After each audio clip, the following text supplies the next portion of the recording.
15 pulis na idinadawit sa kaso ng mga nawawalang sabungero, dinisarmahan na at ngayon nasa restrictive custody ng PNP. Mga lugar na posibleng pinagtapunan ng mga nawawalang sabungero mahigpit na tinututukan ng pambansang pulisya.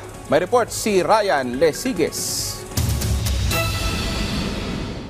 Dinisarmahan na ng Philippine National Police o PNP ang 15 pulis na isinasangkot sa pagkawala ng 34 na mga sabungero. Ayon kay PNP spokesperson Police Brigadier General Jean Fajardo, bantay sarado na rin ang mga ito ngayon habang gumugulong ang investigasyon. Ibig sabihin, hindi na sila basta-basta makakalabas ng kampo habang sila ay naka-restrictive custody.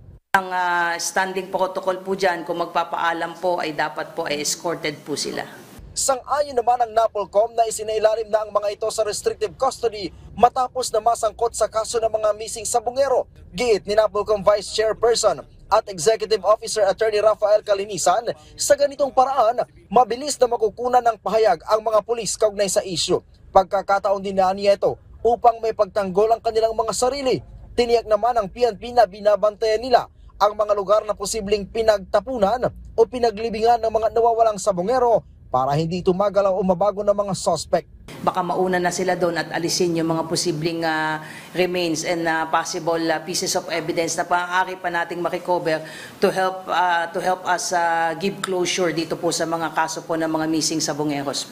Lahat ng anggulo ay iniimbestigahan ng PNP, kabilang na ang isiniwalat ni alias Totoy na aabot sa 100,000 piso hanggang 2 milyong piso ang tinatanggap ng mga pulis na dawit sa kaso. Gusto natin maging airtight po yung mga kaso kasi once nilalabas po natin lahat ng ebidensya, lahat ng ginagawa po natin ay napapreem po natin at binibigyan natin ng pagkakataon yung mga posibleng suspect at mastermind para itago o para maitago nila yung mga posible pang ibang ebidensya.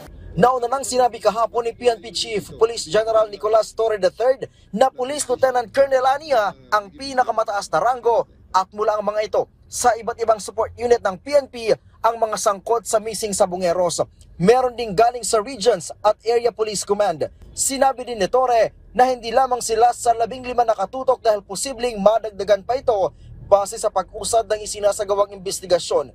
Kinumpirma din ni Torre na meron ng 3 natanggal sa serbisyo at isa ang malapit ng magretiro. Samantala, gagamit ang Philippine Navy ng underwater drones para sa paghahanap sa mga umano'y labi ng nawawalang sabungero sa Taal Lake. Ito'y para matiyak ang posibleng lokasyon bago sumisid ang mga technical diver para sa kanilang kaligtasan. The Naval Special Operations Group is a Naval Special Operations Command. It's an elite unit of the Philippine Navy. They can be dispatched anytime, anywhere, any place. Hinihintay na lamang ng Navy ang formal request mula sa Department of Justice. Manggagaling sa technical teams ng Navy ang mga technical diver pati na ang mga kagamitan na kakailanganin sa operasyon. Mula dito sa Campo Crame, Ryan Lesiges para sa Pambansang TV sa Bagong Pilipinas.